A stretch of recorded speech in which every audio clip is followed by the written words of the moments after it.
Hello friends. चलिए आज की क्लास शुरू करते हैं। आज से हम एनवायरनमेंट शुरू करने जा रहे हैं। एनवायरनमेंट का जो आपका सिलेबस दिया गया है उसके एक एक टॉपिक को पिक करेंगे और उसे अच्छे से डिटेल में समाप्त करते जाएंगे। आज की क्लास में नया क्या है जो नॉर्मली स्टैटिक क्लासेज होती हैं उसके अलावा और क्या हम करने जा रहे हैं। तो देखो, पिछली परीक्षा जो लेखपाल की हुई थी उसमें क्या था कि फैक्चुअल क्वेश्चन ज़्यादा पूछे गए थे। जैसे कि स्टोन प्रजाति का टर्म किसने दिया है ना। और साथ में जो आपके कॉन्सेप्चुअल क्वेश्चंस हैं वो तो आते ही आते हैं, प्लस फैक्चुअल भी पूछे जा रहे हैं। तो सबसे पहले आपके सारे कॉन्सेप्ट पर काम होगा, इसके बाद लास्ट में क्या जोड़ा है वो दिखाई दे रहा हूँ। ये सारा कॉन्सेप्चुअल चीज़ें हैं, ये तो आपको मिल ही जाएंगी। इसके अलावा लास्ट में जो जो टर्म उस क्लास में आएंगे, तो वो टर्म किसने दिए हैं, कब दिए और कहाँ का वो व्यक्ति था, ठीक है। ये सारी चीज़ें आप लोगों को हर क्लास के साथ मिलेंगी, जिससे कि अगर कोई फैक्चुअल चीज़ पूछी जा रही तो वो आपकी कवर हो। फिर कुछ क्वेश्चन भी हैं जो किसी परीक्षा में पूछे गए, वो भी हमने शामिल कर लिए, तो आपकी एक समझ बन जाएगी। अब आ जाते हैं फिर से क्लास पर। तो सबसे पहले सिलेबस देख लेते हैं, जिससे आपको एक आइडिया रहेगा कि क्या क्या पढ़ना है। ध्यान रखना, एनवायरनमेंट को हम बहुत डिटेल में करने जा रहे हैं कि जिससे कोई संभावना ही ना बने कि कहीं से बाहर से क्वेश्चन पूछ सकें, ठीक है। तो एनवायरनमेंट का सिलेबस में क्या है आपका, पर्यावरणीय सुरक्षा एवं पारिस्थितिकी तंत्र। तो इसमें सबसे पहले आप क्या जानोगे, पर्यावरण। फिर उसके घटक जानोगे, घटक कौन कौन से हैं। जब ये सारी चीजें समझ जाओगे फिर जानोगे पर्यावरण को हानि किससे पहुंचती है। जब इसको हानि जान जाओगे तभी तो आप पर्यावरण की सुरक्षा करोगे। फिर सुरक्षा।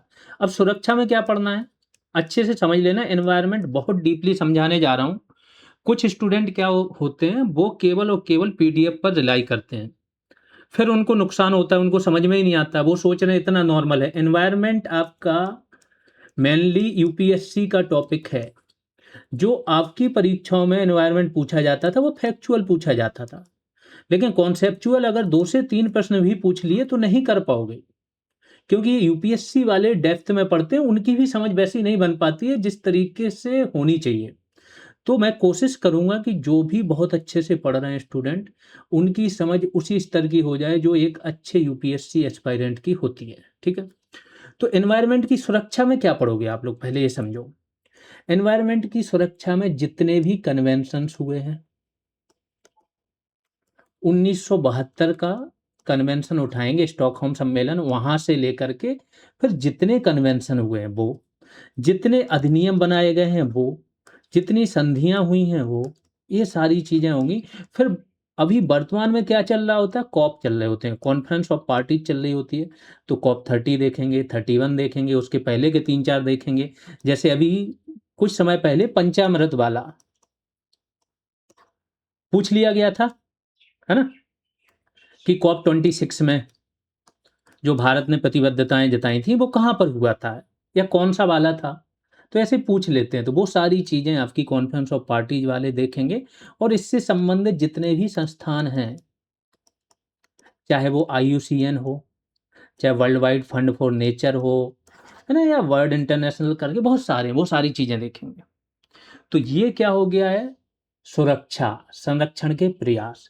फिर जैव विविधता का संरक्षण में आ जाएगा, तो वहां पर आप क्या देखोगे, चलिए पहले यहीं पर देख लेते हैं टॉपिक वाइज। ये तो हो गया एनवायरनमेंट के संरक्षण से संबंधित चीजें, ठीक है। फिर आप जानोगे पारिस्थितिकी तंत्र क्या है, जिसे पारितंत्र भी बोला जाता है। इसके घटक क्या क्या हैं, इससे संबंधित अन्य शब्दावलियां क्या हैं, उनकी परिभाषा क्या है, उसके उदाहरण क्या है। अब आ जाते हैं वन्यजीव संरक्षण। वन्यजीव संरक्षण एक्चुअली आपका ये दोनों एक सेम ही हो गए। जैव विविधता क्या होता है पहले समझ लो। जैव विविधता होता है किसी भी प्राकृतिक आवास में, प्राकृतिक परिवेश में जीवों तथा पादपों, दो ही चीजें होती हैं जिसमें जीवन होता है। जीव जंतु हो गए या पादप हो गए, इनकी प्रजातियों की बहुलता, यानी कि नंबर ऑफ प्रजातियां इनकी कितनी ज्यादा अधिक हैं, वो जैव विविधता कहलाती है। जैव विविधता किसी भी पारितंत्र के स्वास्थ्य की द्योतक होती है, मतलब सूचक होती है। जितनी ज्यादा जैव विविधता होगी उतना अच्छा उस पारितंत्र का स्वास्थ्य होगा। तो जैव विविधता में बात किसकी हो रही, जीव और पादप की। तो जीवों की अगर बात करेंगे तो वन्य जीवन आ गया, है ना। तो जैव विविधता का जहाँ संरक्षण होगा उसमें वन्य जीवों का संरक्षण होगा, बस जैव विविधता में ऐड क्या हो जाएगा, वन्य जीव प्लस पादप, तो जैव विविधता आ गया। यानी कि ये दोनों टॉपिक एक दूसरे से जुड़े हुए हैं। अब वन्य जीवों के संरक्षण के लिए क्या काम हो रहा है, ये आपके सिलेबस के सारे शब्द हैं जो आपका 10 नंबर का आना है, पर्यावरण और आपदा प्रबंधन। तो ये पूरा है, अभी आगे दिखाऊंगा आपदा वाला क्या क्या है। तो यहाँ पर क्या है कि जब वन्य जीवों का संरक्षण होगा तो आप क्या पढ़ोगे, नेशनल पार्क, इसके बाद wild life sanctuaries, tiger reserve, biosphere reserve, है ना, मैन एंड बायोस्फीयर प्रोग्राम जो यूनेस्को का है वो देखोगे। इसके बाद संरक्षित क्षेत्र क्या है, आरक्षित क्षेत्र क्या है, जो 1972 का आपका वन्यजीव संरक्षण अधिनियम है उसके तहत किस किस चीज़ को किस धारा के द्वारा बनाया जाता है, बहुत डिटेल में ये कराने जा रहा हूँ। ठीक है, तो ये वन्यजीव संरक्षण आ गया। जैव विविधता संरक्षण में भी ये सारी चीज़ें आपको पढ़नी हैं, सारी चीज़ें। ठीक, प्लस जैव विविधता संरक्षण में और क्या चीज़ें पढ़नी है आपको, तो आप इकोटोन वगैरह जानोगे, खाद्य श्रृंखला जानोगे, खाद्य जाल जानोगे, ये सारी चीज़ें भी आप जानोगे। और भी जो आपकी अगर जैव विविधता में देखोगे तो कुछ स्थानीय प्रजातियां होती हैं, नीलगिरी तहर हो गया, फ्लाइंग फॉक्स हो गया, लायन टेल्ड मकाक हो गया, ये सब बताएंगे किस जगह पर इनका संरक्षण होता है, कौन सा प्रमुख नेशनल पार्क है जो इसके लिए बनाया गया, ये सारी चीज़ें बताई जाएंगी। ठीक है, तो ये जैव विविधता संरक्षण। फिर जैव विविधता में अगर आप देखोगे इनके टाइप, अल्फा, बीटा, गामा, फिर अदर टाइप भी होती हैं, चाहे आपकी अनुवांशिक जैव विविधता हो, इसके अलावा प्रजाति जैव विविधता या सामुदायिक जैव विविधता, ये सारी चीज़ें आप जानने जा रहे हो। फिर हॉट स्पॉट्स होते हैं, एक एक हॉप स्पॉट होते हैं, ये भी जैव विविधता से संबंधित हैं। फिर बहुत सारी प्रजातियां होती हैं जिन्हें IUCN एक निकालता है, रेड डेटा बुक। उस रेड डेटा बुक में कौन सी प्रजाति कहाँ पर है, उसमें 9 टोटल कैटेगरी होती हैं जो आपको पढ़नी है। कौन सी, दो तो होती हैं जो आपके काम की नहीं, एक हो गया एक्सटिंक्ट, दूसरा हो गया एक्सटिंक्ट इन वाइल्ड, यानी जंगल में वो समाप्त हो चुकी हैं, केवल चिड़ियाघर वगैरह अन्य संरक्षित क्षेत्रों में वो उनका संरक्षण हो रहा है। दो कैटेगरी, ये दो आपको नहीं जाननी है। ठीक है, जो आपको मेन जाननी है वो जाननी है क्रिटिकली इंडेंजर्ड, CREND, दूसरा इंडेंजर्ड, तीसरा वल्नरेबल। तो ये कुछ 12 से 15 प्रजातियां आपको जाननी है। जैव विविधता टर्म किसने दिया, वाल्टर जी रोजेन। तो अब ये सारी चीज़ें तो आपको जिस क्लास में जो टर्म आया वो आपको करा दिया जाएगा, किसने दिया क्या है। ठीक है, ये सब चीज़ें यहाँ हो गया। फिर जो मैंने बताया कि पर्यावरण का प्रदूषण, तो सारे पर्यावरण प्रदूषण के टाइप हम देख लेंगे, वायु, जल, मृदास, है ना, साउंड। इसके बाद इसका पर्यावरण का जो प्रदूषण हो रहा है उसी की वजह से क्षरण हो रहा है, और उसको रोकने के लिए क्या क्या उपाय किए गए, तो फिर से वही सारे कन्वेंशन, संधियां, नियम वगैरह आ जाएंगे। फिर आखिरी टॉपिक है इसमें पर्यावरणीय संघात आकलन। एक क्लास का टॉपिक है एनवायरमेंट इम्पैक्ट असेसमेंट, बोलते हैं EIS को, स्टेट में सिया हो जाता है। ठीक है, इसको जानेंगे। फिर अगला एक टॉपिक है जो कि विस्तृत टॉपिक है, जलवायु परिवर्तन। जलवायु में नॉर्मल जो प्राकृतिक जलवायु है उसमें मानवीय कारकों से जो भी परिवर्तन आ रहे हैं और फिर उसके जो प्रभाव पड़ रहे हैं वो जानोगे, और इससे संबंधित फिर से जो कार्यक्रम हो रहे हैं इसको रोकने के लिए, वो वही चीज़ें रिपीट हो जाएंगी, जो जो कन्वेंशन हो रहे हैं, जो कॉप हो रहे हैं, जो संधि अधिनियम, वो आ जाएंगे। तो ये संधि अधिनियम कन्वेंशन वगैरह कॉमन हो जाएंगे, एक ही बार में सारे करा देंगे, और सबका उद्देश्य क्या है, क्या क्या काम कर रहे हैं, तो आपको वहीं से कवर हो जाएगा। तो ये पूरा आपका एनवायरनमेंट का टॉपिक है। जैसा मैंने बोला कुछ टॉपिक आपके बहुत ज़्यादा विस्तार से कराएंगे, लेकिन बहुत ज़्यादा क्लासेज नहीं आनी है, 11 से 12 क्लासेज में आपका समाप्त हो जाएगा। एक या दो आपको साथ में जो एक सहायक PDF दी जाती है वो दी जाएगी, जिसमें केवल फैक्चुअल चीज़ें होंगी। ठीक, जब ये एनवायरनमेंट आपका समाप्त हो जाएगा तो हम आपदा प्रबंधन पर आ जाएंगे। आपदा प्रबंधन आपका टोटल 6 क्लासेज में हो जाना है कंप्लीट। विद करंट, वर्तमान में क्या हो रहा है, जैसे नेशनल पार्क करेंगे तो वर्तमान में आज तक जितने नेशनल पार्क बने सब समाप्त करेंगे। टाइगर रिजर्व की बात हो रही तो जितने अभी वर्तमान में हैं वो सारी बात होगी। तो इस तरीके से हम काम करेंगे। तो ये तो हो गया आगे का रोड मैप। अब क्लास शुरू करते हैं। क्लास को बहुत अच्छे से समझते जाना, क्योंकि अगर समझ बन जाएगी तो रटना नहीं पड़ेगा। पर्यावरण क्या है? तो परि मतलब चारों ओर, प्लस आवरण जो हमें घेरे हुए हैं। तो आपके चारों ओर जो आपको घेरे हुए हैं वही पर्यावरण है। ठीक। जिसमें क्या आ जाता है, अजैविक चीजें भी आ जाती हैं, प्लस जैविक भी आ जाती हैं, है ना। तो पर्यावरण क्या है इसकी परिभाषा में, भौतिक। भौतिक में क्या आ जाएगा, ताप, दाब। जैविक में क्या आ जाएगा, पेड़ पौधे, जीव जंतु, पशु वगैरह जो भी होते हैं जिनमें जीवन होता है। रासायनिक में क्या आ जाता है आपका, जल आ जाएगा, H2O आ जाएगा, जितनी भी गैसेस हैं वो आ जाएंगी। तो इन सभी दशाओं का योग होता है पर्यावरण। यानी कि हमारे आसपास भौतिक, जैविक और रासायनिक दशाओं का जो योग होता है उसे पर्यावरण कहते हैं। या हमारे चारों ओर जो भी चीजें पाई जाती हैं, जैविक अजैविक, वो सब पर्यावरण में आती हैं। भौतिक और अजैविक एक ही चीज है, ठीक है, इसमें कंफ्यूज मत होना।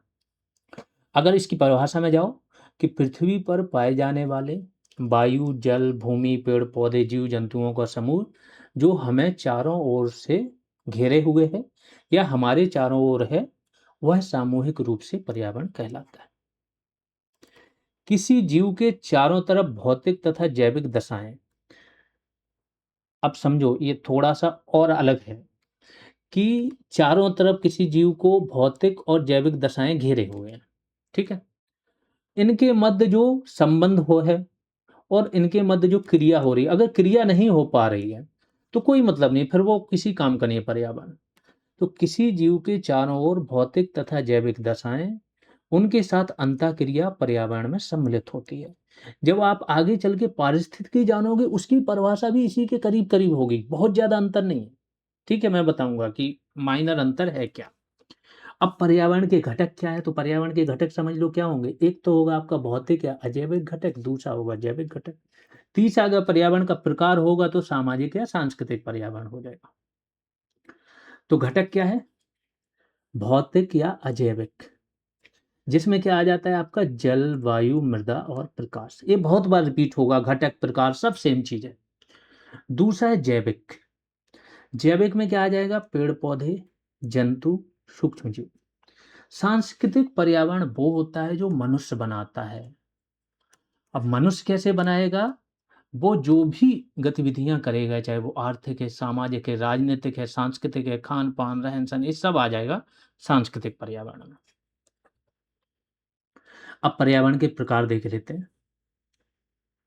तो पहला प्रकार भौतिक या अजैविक, दूसरा जैविक और तीसरा सामाजिक और सांस्कृतिक पर्यावरण। तो अगर पूछ ले कि इनमें से कौन सा पर्यावरण का प्रकार नहीं है, बहुत सारे आ जाते हैं, चालन पर्यावरण डाल देते हैं, कुछ भी डाल देते हैं, तो वो सब नहीं है। केवल 3 प्रकार के पर्यावरण होते हैं, भौतिक, जैविक, भौतिक को अजैविक भी बोलते हैं,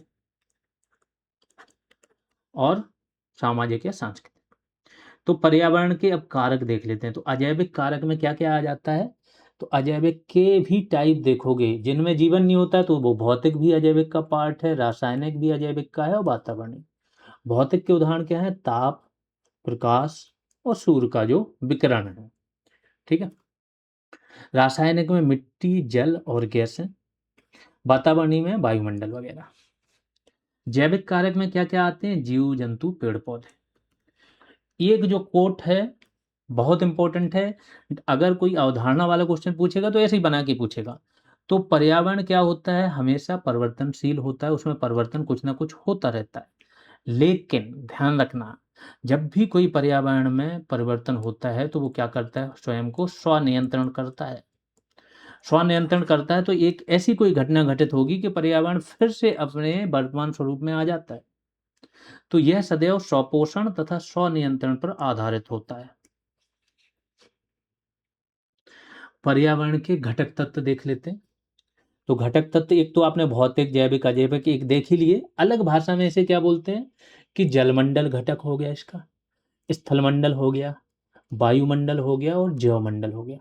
जैवमंडल कहीं पर भी पाया जा सकता है इन तीनों में से, या तीनों के मिश्रण में पाया जा सकता है। जैवमंडल मतलब जहां पर भी जीवन है वो जैवमंडल में आ जाएगा। या फिर इसे जैविक या अजैविक में बांट देते हैं। या फिर प्राकृतिक या मानव निर्मित में बांट देते हैं। ये तो हो गया पर्यावरण। अब आ जाते हैं पारिस्थितिकी, जिसे इकोलॉजी बोला जाता है इंग्लिश में। पहला क्वेश्चन तो यही बनता है कि इस शब्द का प्रयोग सर्वप्रथम किसने किया था। तो पारिस्थितिकी शब्द का प्रयोग सर्वप्रथम 1869 में जर्मन जीव विज्ञानी थे अर्नेस्ट हैकल, इन्होंने किया था। ये है क्या, तो इसकी परिभाषा जान लें। यह विज्ञान है या वह विज्ञान है जिसके अंतर्गत जीवों के पारस्परिक संबंधों, उनके वातावरण के बीच उनके संबंधों और उनके बीच की अंतरक्रिया का अध्ययन किया जाता है। ठीक है, इसको मैं सरल करके समझाता हूँ क्या है। ये हैं जीव बहुत सारे, गोल गोल हो गए जीव। ठीक है, ABCD मान लो ये जीव हो गया। वातावरण हो गया इनका, ये त्रिभुज वाला जो है वो वातावरण हो गया इनका। वातावरण में क्या आ जाएगा, इनका वायुमंडल आ जाएगा। इसके बाद तापमान आ गया, वर्षा आ गई, आर्द्रता, है ना, ये सारी चीजें, दाब वगैरह बहुत सारी चीजें होती हैं। तो अलग अलग जीव हैं, तो जीवों के एक तो आपस में संबंध होते हैं, अंतर संबंध, अंतर क्रिया, और एक होता है उनके वातावरण से संबंध। वातावरण से संबंध कैसे होता है, नॉर्मल समझ लो, मैं बताए दे रहा हूँ। जीव में पेड़ पौधे आते हैं, पेड़ पौधे क्या करते हैं, गैस लेते हैं, N2 गैस, है ना। जो राइजोबियम होता है, राइजोबियम क्या करता है, N2 को तोड़ देता है नाइट्रेट में या अमोनिया में, ठीक है, NO3 या अमोनिया में तोड़ देगा। तो इसको तोड़ देगा तो पेड़ पौधे ग्रहण कर लेंगे, पेड़ पौधे ग्रहण कर लेंगे तो इससे क्या बनाएंगे, नाइट्रोजन वाला अवयव बनाएंगे। इसको खाएंगे कौन, जो अन्य जीव होते हैं, यानी कि मनुष्य खाएगा या अन्य जो पशु पक्षी होते हैं वो खाते हैं। ठीक है, उन्होंने इसको खाया और इससे उनका नाइट्रोजन से क्या बनता है, प्रोटीन। DNA का बहुत इंपॉर्टेंट पार्ट होता है नाइट्रोजन, जो कोश का झिल्ली होता है उसका पार्ट होता है, वो बना, उसने पूरा जीवन जिया, फिर वो मर गया। मर गया तो इस नाइट्रोजन का जो विनाइट्रीकरण जीवाणु होता है, क्योंकि नाइट्रोजन N2 के फॉर्म में नहीं है, ये किस फॉर्म में, नाइट्रेट या अमोनिया के फॉर्म में। तो एक स्यूडोमोनास नामक जीवाणु होता है, वो क्या है, इसको तोड़ देता है और तोड़ के फिर से N2 बना देता है और ये वायुमंडल में चली जाती। तो जहां से N2 आई थी वायुमंडल से, इसे डायरेक्ट ग्रहण नहीं कर सकते, वहीं पहुंच गए। लेकिन इसमें पार्टिसिपेट किसने किया, सारे जीवों ने, पेड़ पौधों ने। और N2 क्या है, भौतिक घटक है, वायुमंडल का घटक है। तो बस यही होता है पारिस्थितिकी, क्या, कि जीवों के आपस में संबंध, उनके वातावरण के बीच संबंध और उनके बीच क्या क्रिया हो रही है, इसका अध्ययन किया जाता है पारिस्थितिकी के अंतर्गत। ठीक है, अब जान लेते हैं सभी जीवों तथा भौतिक पर्यावरण के बीच अंतर संबंध की बात होती है इसमें। तो जीव और उनका पर्यावरण, ठीक है, लिविंग और एनवायरनमेंट, इनके बीच संबंध, और फिर जीवों का आपस में संबंध, दो लिविंग के बीच संबंध, और विभिन्न जीवों के बीच पारस्परिक अंतर संबंध, इसका अध्ययन होता है पारिस्थितिकी। पारिस्थितिकी दो शब्दों से मिलकर बना है, ओइकोज और लोगोज, या आइकोज या लोगोज बोला जाता है। आइकोज का मतलब होता है होम और लोगोज का मतलब स्टडी, यानी जीवों के घर की, आवास की स्टडी करना इसके अंतर्गत आता है। अब पारिस्थितिकी की शाखाएं देख लेते हैं। देखो ये सिंगल सिंगल टर्म है, बहुत सारे टर्म हैं, एक साथ मैंने नहीं दिए, नहीं तो बहुत टफ हो जाएगा। क्वेश्चन पूछ लेते हैं, ठीक है। तो स्व पारिस्थितिकी, या अंग्रेजी में देखो इसे तो ऑट इकोलॉजी बोला जाता है, ऑटो इकोलॉजी। स्व पारिस्थितिकी में क्या होता है, एक ही जाति या प्रजाति की पारिस्थितिकी का अध्ययन किया जाता है। अब चाहे वो सारस हो या जिसकी भी हो, केवल इसका अध्ययन करें, इसके पारिस्थितिकी तंत्र का अध्ययन करें, तो ये क्या हो जाएगा, ऑटो इकोलॉजी या ऑट इकोलॉजी। सम पारिस्थितिकी में क्या होता है, पूरे समुदाय या पारितंत्र की पारिस्थितिकी का अध्ययन किया जाता है। बड़ा सिंपल है। फिर बहुत सारे टर्म आते हैं, जैसे मैंने बोला है, फोनोटाइप आता है ना। इसके बाद अगर देखो इको टाइप आता है, तो अगली क्लासेज में कुछ कुछ टर्म करके डालते रहेंगे, जिससे कि आप पर ज़्यादा लोड ना पड़े याद करने का। अब पारिस्थितिकी संगठन के स्तर देख लेते हैं।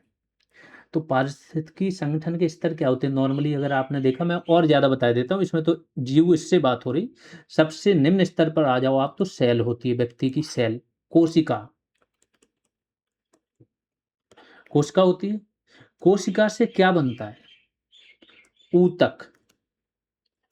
ऊतक से क्या बनता है? अंग। अंग से क्या बनता है? जीव। जीव क्या हो गया? इंडिविजुअल। जब कई सारे जीव मिल जाते हैं तो वो बनाते हैं पॉपुलेशन, समष्टि। जीव इंडिविजुअल है एक सिंगल, पॉपुलेशन है यानी इंडिविजुअल को बोला जाता है व्यष्टि। ये क्या है? समष्टि। तो अब पॉपुलेशन में ये समझ में आ गया होगा कि पॉपुलेशन में एक ही प्रजाति के जीव शामिल होते हैं। जैसे टाइगर की पॉपुलेशन की बात करें तो टाइगर एक सिंगल प्रजाति है, सारे टाइगर की बात हो रही है ना। पॉपुलेशन के बाद आती है, समष्टि के बाद क्या आता है? समुदाय। बाद में अगर आप आ जाओ तो क्या आ जाएगा आपका? बायोम और फिर बायोस्फीयर। ठीक है। तो जीव या व्यष्टि में इंडिविजुअल, समष्टि में क्या आ जाएगा? किसी विशिष्ट स्थान में पाए जाने वाले एक ही प्रजाति के ऐसे जीवों का समूह जो स्वतंत्र रूप से अंतः प्रजनन करते हैं, आपस में प्रजनन करते हो, वो आते हैं समष्टि में। समुदाय में क्या आ जाएंगे? कि उस पारितंत्र के भीतर पाए जाने वाले समस्त जीव, चाहे वो पादप हो चाहे जंतु हो, इनकी समष्टियां मिलकर समुदाय का निर्माण करती हैं। एक दूसरे को सदैव प्रभावित करेंगे, बिल्कुल करेंगे। अब आ जाते हैं पारिस्थितिकी तंत्र या पारितंत्र। इकोसिस्टम शब्द का प्रयोग सर्वप्रथम किसने किया था? 1935 में एजी टांसले। तो ये ध्यान रखना, पारिस्थितिकी अर्नेस्ट हैकल, पारिस्थितिकी तंत्र या पारितंत्र एजी टांसले। इसकी परिभाषा क्या है? यह एक प्राकृतिक इकाई है जिसके अंतर्गत एक क्षेत्र विशेष के सभी जीवधारी, भौतिक पर्यावरण, जीवधारी हो गए, क्षेत्र विशेष की बात हो रही। पहली चीज तो ये ध्यान रखो, एक क्षेत्र विशेष है जिसकी एक सीमाएं हैं। हालांकि ये ओपन है, इसमें संसाधनों का आदान प्रदान हो रहा है। ठीक है। इस क्षेत्र विशेष के अंतर्गत चाहे वो जीव हो, उसकी उसकी जो भौतिक पर्यावरण है उसका, और इनके बीच अंतःक्रिया, जो अंतःक्रिया हो रही, ये सब मिलाकर क्या कर रहे हैं? एक पारितंत्र का निर्माण करते हैं। सिंपल है। तो अगर पारिस्थितिकी देखो तो पारिस्थितिकी विज्ञान है जिसके अंतर्गत इन चीजों का अध्ययन किया जाता है। पारितंत्र एक स्थान है जहां पर ये क्या करते हैं? जीव, उनका पर्यावरण आपस में अंतःक्रिया करके एक इकाई का निर्माण करते हैं, जिसे बोला जाता है पारिस्थितिकी तंत्र। तो ये क्या हो गया? स्थान हो गया। यह निश्चित सीमाओं वाला एक समन्वित तंत्र है। सीमाएं तो निश्चित है लेकिन एक खुला तंत्र होता है। इकोसिस्टम के उदाहरण की बात करें तो पर्वतीय पारितंत्र होता है, जलीय पारितंत्र, समुद्री पारिस्थितिकी तंत्र, नदी तटीय पारिस्थितिकी तंत्र, वर्षावन, घास के मैदान, अलग अलग होते हैं। फिर एक टर्म पूछा जाता है, बायोम किसे कहते हैं? बहुत सारी जगह पर बायोम का बोला जाता है कि जो आपका बायोस्फीयर है, जैवमंडल है, जैवमंडल की एक इकाई होती है, सामुदायिक इकाई जिसे बोलते हैं क्या? बायोम। जिसकी जलवायु स्थलीय जलवायु द्वारा प्रभावित होती है। ऐसा लिखा है परिभाषा में, बहुत सारी बुकों को मैंने रेफर किया यूपीएससी की बुक्स को, कि वायुमंडल यानी बायोस्फीयर यानी कि जैवमंडल की एक इकाई है जिसकी जलवायु स्थलीय तंत्र द्वारा प्रभावित होती है। लेकिन इसकी जो सर्वमान्य परिभाषा वो है कि पृथ्वी पर एक विशाल भौगोलिक क्षेत्र जहाँ समान जलवायु, भूगोल एवं पौधों एवं जीवों का समुदाय पाया जाता है। अब समझो कि एक ऐसा क्षेत्र जहाँ की विशेषताएं, इस क्षेत्र विशेष की विशेषताएं समान हैं, फिर दूसरा भी एक क्षेत्र होगा, यहाँ की अलग होंगी लेकिन इस क्षेत्र विशेष में सभी समान हैं। तो ये एक ए हो गया, ये बी हो गया। तो किसी भी दो बायोम की विशेषताएं एक दूसरे से भिन्न होती हैं। ये दोनों एक दूसरे से तो भिन्न हैं, लेकिन जहां जहां तक ये विशेषताएं सेम है वहां वहां तक एक बायोम कहलाएगा। जैसे ही विशेषताएं बदल जाएंगी तो दूसरा अदर बायोम हो जाएगा। तो किसी एक सिंगल बायोम की वनस्पति,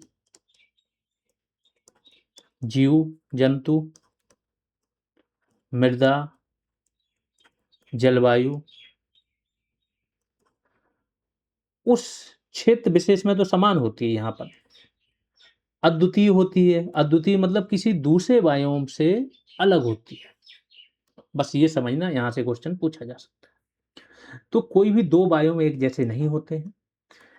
स्थलीय बायोम भी होते हैं और जलीय होते हैं। जैसा मैंने बोला है कि बहुत सारी जगह बायोम का शब्द का यूज स्थल के लिए ही हुआ है, लेकिन जलीय बायोम भी होते हैं, जैसे खारे पानी का बायोम, मीठे पानी का बायोम।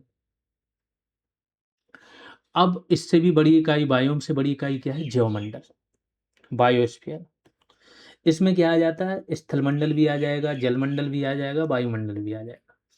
तीनों में से किसी का भी या तीनों का समन्वित वह भाग जहाँ सभी प्रकार के पौधे जंतु विद्यमान होते हैं, ज्योमंडल कहलाता है। जहाँ पर भी जीवन विद्यमान है वो ज्योमंडल, चाहे वो पेड़ पौधों के रूप में जीवन हो या जीव जंतुओं के रूप में। फिर एक टर्म आता है जैविक विभव, पोटेंशियल, क्षमता कितनी है किसी व्यक्ति की या किसी प्रजाति की।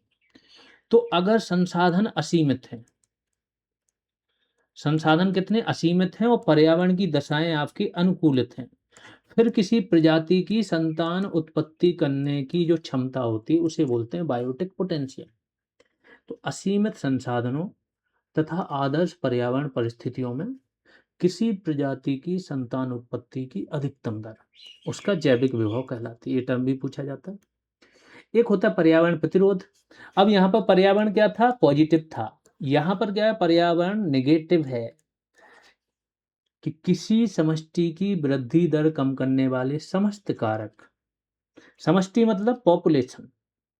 तो किसी एक प्रजाति की बात हो रही है, तो किसी भी पॉपुलेशन की वृद्धि दर कम करने वाले समस्त कारक, चाहे वो परभक्षण हो, चाहे वो प्रतिस्पर्धा हो, चाहे खाने का अभाव हो, चाहे पर्यावरण की दशाएं बहुत प्रतिकूल हो गई हो, है ना, कोई भी चीज हो, चाहे पानी का अभाव हो, वो सब क्या कहलाता है? पर्यावरण प्रतिरोध।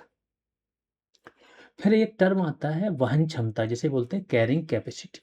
तो आपने देखा होगा, सपोज को लिफ्ट में आप जा रहे हो, तो लिफ्ट में वजन लिखा रहता है 1000 kg या 10% लिख दिया।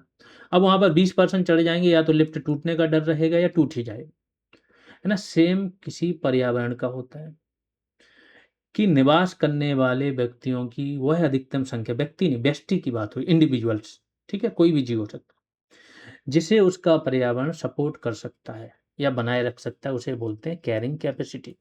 ऐसे ही वातावरण की भी एक कैरिंग कैपेसिटी होती है पर्यावरण की। उससे ज़्यादा लोग चले जाएंगे तो फिर पर्यावरण पॉल्यूशन फैलने लगेगा, और फिर दशाएं बहुत प्रतिकूल हो जाएंगी, और सारी वो प्रजाति नष्ट हो जाएगी। ठीक। अब आ जाते हैं अगले उस पर, ज्योमंडल। अब हम बात कर रहे हैं किसकी? बायोस्फीयर की। बायोस्फीयर में सब आ जाएगा, सभी का पार्ट हो जाएगा। सपोज करो एक बहुत सी जगह, दिल्ली की बात कर लेते हैं, तो दिल्ली में क्या है? बहुत सारी झील भी हैं, है ना, आर्द्र भूमियां हैं बहुत सारी, स्थलीय भाग हैं बहुत सारे, जीव रहते हैं, जानवर रहते हैं, पक्षी रहते हैं, वायुमंडल भी है। तो ये सब मिला के क्या बनाते हैं? एक बायोस्फीयर का निर्माण करते हैं, जिसमें सारे तत्व आ जाते हैं। इसके जैवमंडल के तत्वों का कार्यात्मक विभाजन अगर करें तो अजैविक तत्व में क्या आ जाएगा? मृदा, जल, ताप। उत्पादक में क्या आ जाएगा? जो प्रकाश संश्लेषण करते हैं वो उत्पादक कहलाते हैं। तो इनमें क्या होता है? हरित लवक या पर्णहरित होता है, स्वपोषित होते हैं, अपना भोजन स्वयं बनाते हैं, तथा जैविक एवं अजैविक के बीच मध्यस्थ का कार्य करते हैं। दो ऐसी चीजें होती हैं जो जैविक और अजैविक के बीच मध्यस्थ का कार्य करते हैं, ये पूछा जाता है। एक होता है उत्पादक, और दूसरा होता है आपका अपघटक। क्यों? उत्पादक कब करते हैं? उत्पादक होते, सपोज करो जितने भी आपके अजैविक तत्व हैं, जैसे मृदा से पोषक तत्व, मृदा से पोषक तत्व लेने का काम कौन करेगा? उत्पादक करेगा। इसके बाद जो गैसें हैं आपकी, N2 हो गई, सी कार्बन हो गया, ये सब चीज़ें भी उत्पादक लेते हैं, और फिर इससे क्या बनाते हैं? आपका C6H12O6 ग्लूकोज, और बहुत सारी चीज़ें बनाते हैं, नाइट्रोजन युक्त प्रोटीन बनाते हैं, बहुत सारी चीज़ें इसको बनाते हैं। यानी अजैविक को इन्होंने लिया और उससे कार्बनिक पदार्थ बना दिया, जो कि इस कार्बनिक पदार्थ को कौन ग्रहण करते हैं? जीव। तो जीव और अजैविक के बीच कड़ी हो गई। ऐसे ही अब घटक क्या करते हैं, अब इस जीव ने ये सारी चीजें खा के अपना जीवन यापन कर लिया, फिर इस जीव की जब मृत्यु हो गई, जीव हो गया चाहे पेड़ पौधे हो गए, जब इनकी मृत्यु हो जाती है तो ये सड़ते गलते हैं। ये सड़ने गलाने का मतलब होता है डिकम्पोज होना, विघटन होना। तो इसको डिकम्पोज करने का काम कौन करते हैं, डिकम्पोजर्स होते हैं वो। तो इसमें क्या है, इस जीव के अंदर आपका नाइट्रोजन भी है, कार्बन भी है, बहुत सारे तत्व हैं। जब इसको डिकम्पोज किया जाता है तो ये नाइट्रोजन कार्बन वगैरह फिर से कहाँ पर मिल जाती है, वायुमंडल में मिल जाती है, जो है वातावरण उसमें चली जाती है। तो ये मिलाने का काम मतलब जीव से अजीव की ओर, अजैविक की ओर ले जाने का काम कौन करते हैं, डिकम्पोजर। अजैविक से जैविक की ओर ले जाने का काम कौन करते हैं, उत्पादक। और जैविक से अजैविक की ओर ले जाने का काम करते हैं कौन, डिकम्पोजर। इसलिए इनके बीच की दोनों कड़ी होते हैं। तो उपभोक्ता क्या होते हैं, परपोषित होते हैं। अभी उपभोक्ताओं के टाइप बताएंगे, प्राथमिक द्वितीयक तृतीयक आगे आएगा। ये परपोषित होते हैं, ठीक है। अब घटक क्या होते हैं, अभी मैंने बताया जो डिकम्पोज करते हैं। सूक्ष्म जीव होते हैं जो मृत पौधों, जंतुओं, जैविक पदार्थों को अपघटित करते हैं। इस क्रिया के दौरान ये अपना भोजन भी निर्मित करते हैं, यानी बैक्टीरिया यदि हो, कवक हो, शैवाल हो, तो ये अपना भोजन स्वयं निर्माण करते हैं, ध्यान रखना। डिकम्पोज भी करते हैं और भोजन भी बनाते हैं। जटिल कार्बनिक पदार्थों को एक पृथक करके सरल बना देते हैं। या पौधों की अगर बात करें उत्पादक की, तो एक क्वेश्चन और पूछा जाता है। ये केवल सुनने के लिए नहीं बता रहा हूँ, हर एक टर्म जो यहाँ से मैं बोल रहा हूँ वहां से क्वेश्चन बनता है। उत्पादक एक काम और करता है, उत्पादक अकार्बनिक पदार्थों को कार्बनिक में बदल देता है, ठीक है। जो भी आपके कार्बोहाइड्रेट, प्रोटीन, ये सारी चीजें ना कार्बनिक है। तो ये क्या करते हैं, उत्पादक अकार्बनिक से कार्बनिक में बदलाव लाते हैं। कुछ और परिभाषाएं देख लेते हैं। हाँ, और यहां पर क्या है, अपघटक फिर उसका उल्टा कर देते हैं। अपघटक क्या करते हैं, जो कार्बनिक, जटिल कार्बनिक पदार्थ होते हैं उनको फिर से अकार्बनिक में बदल देते हैं। क्योंकि कार्बनिक में क्या होता है, कई सारे अकार्बनिक पदार्थ जुड़ के कार्बनिक बनाते हैं, तो ये जटिल हो जाते हैं। तो डीकंपोजर क्या करते हैं, इनको तोड़ देते हैं, तो फिर से अकार्बनिक बन जाते हैं। अन्य परिभाषाओं में एक आता है पर्यावास, हैबिटेट। वह भौतिक पर्यावरण जिसमें कोई जीव निवास करता है वो पर्यावास कहलाता है। विभिन्न प्रजातियां एक ही पर्यावास में रहती हैं, तो पर्यावास एक विस्तृत क्षेत्र हो गया, ठीक है। तो यहाँ पर कोई प्रजाति रह रही है, यहाँ पर कोई अन्य रह रही है, तो एक प्रकार से जैसे टाइगर रिजर्व है तो ये पूरा पर्यावास है। हाथी भी रह रहा है, शेर भी रह रहा है, चीता भी रह रहा है ना। फिर एक टर्म आता है निकेत, अंग्रेजी में ऐसे ही लिखा जाता है, नीचे करके लिखा होता है। यह किसी प्रजाति का कार्यात्मक या पता होता है या फिर कार्यात्मक लक्षण होता है। देखो निकेत में लोग बहुत कंफ्यूज होते हैं, कॉन्सेप्चुअल बहुत स्ट्रॉन्ग टर्म है निकेत, बहुत सारे टर्म इससे जुड़े होते हैं, ठीक है। तो किसी प्रजाति का कार्यात्मक पता, एक तो पता होता है। दूसरी चीज, कभी कभी किसी प्रजाति का ना आवास और निकेत समान हो सकता है। क्योंकि अगर कोई प्रजाति अपने वहीं पर कार्य कर रही है, अब कार्यात्मक क्या होता है, भोजन। सबसे ज्यादा काम कोई जीव जंतु किस लिए करता है, भोजन के लिए ही करता है। तो अगर वो आवास में ही ऐसा काम कर रहा है कि जिससे वहां पे भोजन उसको प्राप्त हो रहा है, तो कार्यात्मक पता यानी कि निकेत और आवास कभी कभी समान भी हो सकते हैं, ऐसा भी आ जाता है क्वेश्चन। हालांकि जो आपको रखना है, निकेत की परिभाषा क्या है, यह किसी प्रजाति का कार्यात्मक पता है। निकेत से एक क्वेश्चन अभी हाल ही में शायद गॉस का जो नियम था वो पूछा गया था, निकेत से संबंधित है कि किन्हीं दो प्रजातियां हैं जिनकी आवश्यकताएं समान हैं लेकिन संसाधन तो सीमित हैं। तो दो समान आवश्यकताएं वाली प्रजातियां किसी एक निकेत में ज्यादा समय तक नहीं रह सकती, ये गॉस ने बोला था। इससे अभी क्वेश्चन आया था शायद किसी परीक्षा में, ठीक है। तो किसी प्रजाति के समस्त क्रियाकलापों और संबंधों का योग जिसके द्वारा वह प्रजाति अपनी उत्तरजीविता तथा जनन के लिए अपने पर्यावास के संसाधनों का उपयोग करती है, उसे निकेत बोला जाता है। जो मैंने सिंपल टर्म में आपको बता दिया कि कार्यात्मक पता, वो उसका मतलब यही है कि कार्य किस लिए करना पड़ता है किसी भी प्रजाति को, जीवित रहने के लिए, जनन के लिए। और वही कार्य जो होता है किस लिए कार्य करते हो, हवा में तो हाथ पैर चलाओगे नहीं, जो पर्यावरण के संसाधनों का उपयोग करने के लिए, उससे भोजन बनाने के लिए ही तो कार्य करोगे, है ना। तो ये आपकी वैज्ञानिक परिभाषा हो गई। आगे चलते हैं। ये जितनी भी चीजें अलग से बताता हूँ उन्हें नोट करते जाना। कई बार क्या होता है कि मेरे माइंड में रहता है कि ये चीज तो बता दी, अब वो अगर लिखी नहीं है फिर भी वो बता दिया आपको तो नोट करना है ना। यहाँ तो फिर भी आपके पास मौजूद रहता है कि सामने क्लास चल रही है तो लिखा हुआ है अधिकांशतः चीजें, नहीं तो नॉर्मल क्या होता है लिख के पढ़ाया जाता है।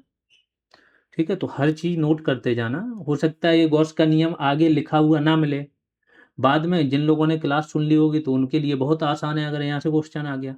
जिन्होंने केवल पीडीएफ देखी होगी वो तो यही सोचेंगे कि पढ़ाया ही नहीं था, ये तो था ही नहीं। अब आ जाते हैं, निकेत शब्द का सर्वप्रथम प्रयोग किसने किया था। 1917 में जोसेफ गिरनेल ने किया था। आवास निकेत भी होता है, जनन निकेत होता है, आहार निकेत, अलग अलग भी सबके निकेत हो सकते हैं, और सारी चीजों के लिए एक सिंगल निकेत भी हो सकता है। उदाहरण, किसी पर्यावास में दो प्रजातियों का निकेत समान नहीं हो सकता है। ये नोट करके, उदाहरण नहीं है, ये नोट अलग से पॉइंट, वही गॉस का जो नियम है। फिर कुछ टर्म आती है, एक आता है जलोदभिद, दूसरा आत्पोदभिद और तीसरा हेलोफाइट। तीनों को मतलब देखो, अंग्रेजी में मतलब समझ लो समझ जाओगे। हाइड्रो मतलब होता है वाटर यानी पानी, फाइट का मतलब है कि वो पानी से पॉजिटिव संबंध है। फाइट का मतलब जहां पे भी फाइट लगे मतलब पॉजिटिव संबंध। हेलियो का मतलब होता है सूर्य, हेली कहीं पे लगाओ तो उसका मतलब सूर्य, सूर्य का मतलब प्रकाश, है ना। और हेलो का मतलब होता है लवणता, सॉल्ट, समुद्री वाटर। और फाइट जहां लगा है मतलब पॉजिटिव संबंध है। अब समझ जाओ यहां से कि जलोदभिद का मतलब क्या होगा, वे पौधे जो स्थायी रूप से जल में रहते हैं, मतलब अधिक जल की अधिकता हो तो भी इन्हें कोई परेशानी ना हो। हेलियोफाइट का मतलब वे पौधे जो उच्च तापमान यानी तापमान की अधिकता हो तो भी उन्हें कोई परेशानी ना हो, प्रकाश संश्लेषण वो कर सकते हैं। और हेलोफाइट में उच्च लवणीय सांद्रता में उगने वाले पौधे। तो जैसे हम बात करें तो मैंग्रोव, मैंग्रोव पौधे क्या होते हैं, समुद्री पारिस्थितिकी तंत्र, स्थलीय जहां पर मिलता है वहां पे उगते हैं, तो यहाँ पर समुद्री जल भरा रहता है, दलदल रहता है, यहाँ पे उगते हैं। अब आते हैं, बहुत अधिकांशतः प्रजातियों के बीच आपस में संबंध होते हैं। संबंधों के वो टाइप होते हैं, यहाँ से क्वेश्चन पूछा जाता है। पहला टाइप क्या है, परजीविता। परजीवी आप लोग जानते होंगे परजीवी क्या होता है, तो इसको मैं ऐसे समझाता हूँ फॉर्मूला से। जो फायदा पहुंचाता है, जो फायदे में रहती है उसे हम पॉजिटिव से डिनोट करेंगे, और जो नुकसान होता है जिसका उसे हम नेगेटिव से डिनोट करेंगे। तो परजीविता में क्या होता है कि एक प्रजाति या एक जीव दूसरे जीव पर क्या है, निर्भर रहते हैं, है ना। एक जीव दूसरे जीव पर निर्भर रहेगा, ये हो गया परजीविता। तो एक का तो क्या होगा, फायदा होगा, और दूसरे का क्या होगा, नुकसान होगा। फायदा कैसे, जैसे अभी अमरबेल है, अमरबेल क्या है, परजीवी है, रहता है जिस पौधे से पे लिपटी होती है उससे ही पोषण वगैरह सब कुछ प्राप्त करता है। हालांकि उस पौधे का नुकसान हो जाता है, वो धीमे धीमे उसका क्षय हो जाता है, वो मर जाता है। जूं है, जो मनुष्य के शरीर में बालों में जूं होता है, जूं क्या करता है, रक्त पीता है ना, वहीं पे रहता है। तो इससे तो फायदा हो रहा है जूं को, लेकिन जो मनुष्य के वहां रहता है उसको नुकसान पहुंचाता है। हालांकि इतना नुकसान नहीं पहुंचाता है कि उसकी डेथ हो जाए, लेकिन नुकसान तो स्लोली स्लोली पहुंचाता है। तो ये हो गया पहला संबंध, परजीविता, जिसमें एक का फायदा दूसरे का नुकसान। दूसरा होगा सह उपकारिता। सहोपकारिता को जब संधि विच्छेद करोगे तो सह उपकारिता, सह का मतलब एक समान, उपकारिता मतलब यहाँ पर दोनों का फायदा हो रहा है, प्लस प्लस, दोनों प्रजातियों को लाभ। जैसे लाइकेन है, कवक और शैवाल होते हैं। एक क्या करता है, भोजन देता है, दूसरा क्या करता है, आवास देता है। दोनों को फायदा हो जाता है, एक सुरक्षा देता है, दूसरा भोजन देता है। या फिर आप बात करें कोरल रीफ की, अगर आपने देखा होगा, इसमें क्या होता है, जो मूंगा मूंगा होता है और उसके साथ एक जीव जुड़ा होता है, जूजेंथाली। जूजेंथाली जीव क्या होता है, ये इसको खोल, मूंगा का जो आवरण होता है, खोल होता है, ये आवास देता है।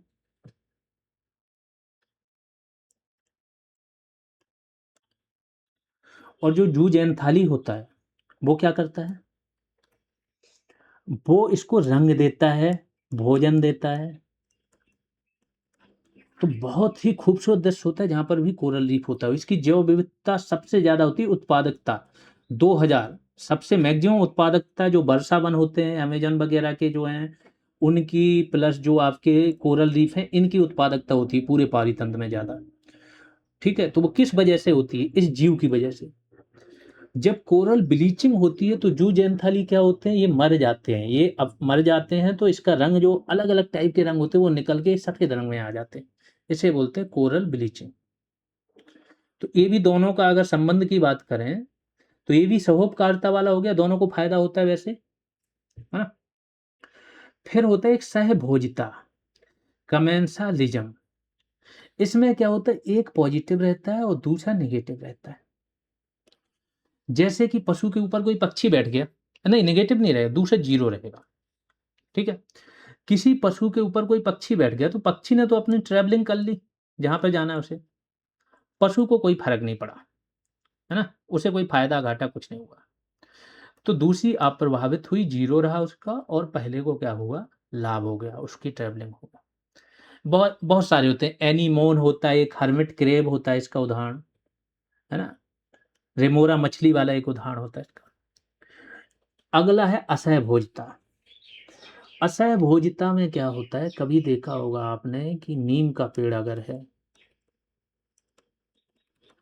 तो नीम के पेड़ के नीचे, ये है जैसे पेड़, ठीक है, तो इसके नीचे क्योंकि ये पेनिसिलिन वगैरह बहुत सारे जो होते हैं ना, जो एक प्रकार से एंटीबायोटिक छोड़ता है, ठीक है, एंटीबायोटिक बहुत सारे होते हैं तो बहुत सारे सूक्ष्म जीव होते हैं वो नष्ट हो जाते हैं यहाँ पर। कभी कभी कोई बड़ा पौधा होता है तो उसके नीचे छोटे पौधे उग ही नहीं पाते हैं, इसका एक ऐसा प्रभाव होता है। हालांकि इसको कोई फायदा नहीं हो रहा है लेकिन दूसरे का नुकसान हो रहा है, तो एक जीरो रहेगा दूसरा निगेटिव रहेगा, इसे बोलते हैं असहभोजता। एक प्रजाति दूसरी प्रजाति को सीमित कर देती है। नीम के वृक्ष के नीचे कुछ जीवाणुओं का ना पनपना, ना होगा ये, ठीक है। फिर अगला होता है प्रतिस्पर्धा। प्रतिस्पर्धा में क्या होता है, अब दो व्यक्ति या दो जीव कोई भी आपस में लड़ रहे हैं तो फिर क्या होगा, किसका फायदा होगा, किसी का नहीं होगा, दोनों को हानि होती है, एक को कम चोट लगेगी दूसरे को दूसरी लगेगी, लेकिन हानि दोनों की होगी। तो प्रतिस्पर्धा में हमेशा दोनों नेगेटिव होते हैं, यहाँ कर दो, है ना। कभी देखा होगा शेर और चीता की लड़ाई हो गई, दो किसी की भी लड़ाई हो। फिर एक आखिरी है परभक्षण। परभक्षण तो जानते हैं आप, शेर आया और हिरण को खा गया तो क्या होगा, दूसरे का भक्षण कर लिया, तो जिसका भक्षण हुआ उसकी हानि हो गई, जिसने भक्षण किया उसका फायदा हो गया, उसे भोजन मिल गया। तो एक को लाभ दूसरे को, ये 6 टर्म है, 6 को याद कर लेना, ऐसे ही यहाँ से क्वेश्चन आता है, ठीक है। हाँ, जो भी टेलीग्राम ग्रुप पर नहीं जुड़े हैं, टेलीग्राम हालांकि अभी तक तो बैन है, 22 तारीख है आज, 23 आज शाम को या कल तक वो ऑन हो जाएगा। तो आपको क्या करना है, टेलीग्राम से जुड़ने के लिए जीएस रेवोल्यूशन सर्च करना है टेलीग्राम पर, तो टेलीग्राम से आप जुड़ जाओगे। एप्लीकेशन अगर आपने डाउनलोड नहीं किया है तो एप्लीकेशन डाउनलोड कर सकते हो, जीएस रेवोल्यूशन सर्च करोगे प्ले स्टोर पर तो एप्लीकेशन मिल जाएगा, वहीं से डाउनलोड कर लोगे, वहीं से आपको बैच मिल जाएगा। अगर आप लोअर पीसीएस की तैयारी एक अच्छे स्तर की करना चाहते हो तो आप क्या कर सकते हो, एप्लीकेशन डाउनलोड करके वहीं पर स्टोर या ऑल कोर्सेज में जाओगे, कोर्स मिल जाएगा, वहीं से परचेज कर सकते हो, ठीक है। बाकी कोई परेशानी वगैरह है तो एप्लीकेशन पर ही मैसेज कर सकते हैं टेलीग्राम पर। अब पारितंत्र के घटक देख लेते हैं। उत्पादक, उपभोक्ता और विघटक, तीनों के बारे में समझाया जा चुका है। ये जैविक घटक हो गए। अजैविक घटक में क्या होते हैं, अकार्बनिक पदार्थ, कार्बनिक पदार्थ और भौतिक वातावरण। अकार्बनिक पदार्थ जिनमें कार्बन नहीं होता, अभी मैंने बताया, है ना। कार्बनिक पदार्थ, अकार्बनिक में क्या आ गया आपका, नाइट्रोजन, फास्फोरस, सल्फर, ये सारी चीजें आ गई, गैसें आ गई। कार्बनिक पदार्थ में जो आपके ग्लूकोज है, प्रोटीन है, ये सब आ गए, और भौतिक वातावरण में भी जो आपकी वातावरण की गैसें हैं वो आ गई। जैविक घटक देख लेते हैं। जैविक घटक में एक तो होते हैं उत्पादक या स्वपोषी। हरित लवक होता है, अपना भोजन स्वयं बनाते हैं, भोजन का निर्माण स्वयं करते हैं, जैसे पौधे तथा वृक्ष। कुछ उदाहरण हैं, जैसे शैवाल होते हैं, वो भी अपना प्रकाश संश्लेषण करके भोजन बनाते हैं। कुछ जीवाणु होते हैं जो अपना प्रकाश संश्लेषण द्वारा भी, कुछ रासायनिक संश्लेषण द्वारा भी बनाते हैं भोजन। और पौधे। उपभोक्ता। उपभोक्ता के अलग अलग टाइप होते हैं। तो पहला है प्राथमिक उपभोक्ता, पूर्णतः शाकाहारी होते हैं। उदाहरण जैसे खरगोश, हिरण, गाय। द्वितीयक उपभोक्ता, इसमें मांसाहारी भी आ जाते हैं, सर्वाहारी भी आ जाते हैं, जैसे चिड़िया, लोमड़ी, कुत्ता, बिल्ली।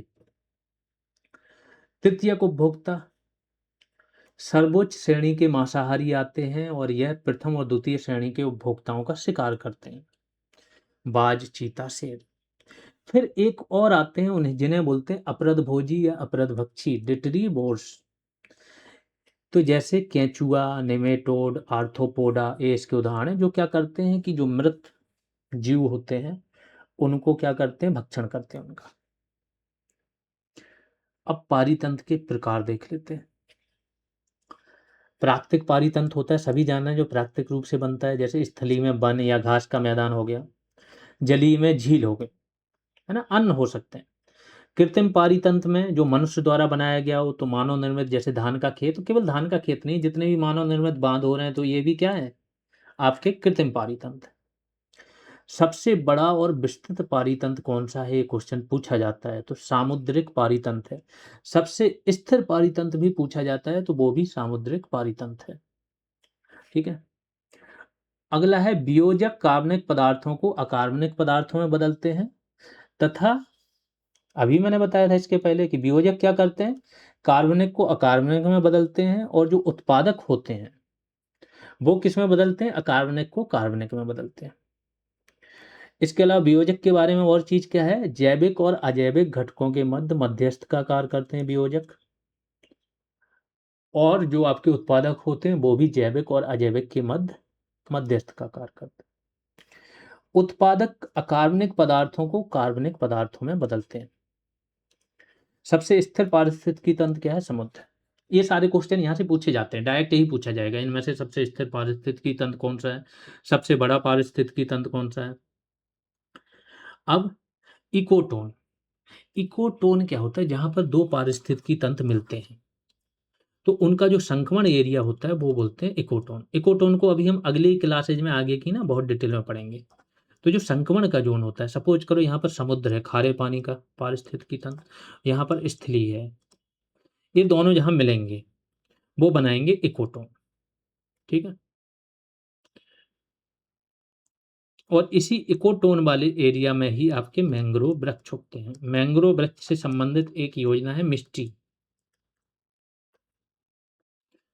MISHTI, mangrove initiative for shoreline habitat and tangible income, ये इसका फुल फॉर्म है। बहुत बार पूछी जा चुकी है, 2024 में आई थी।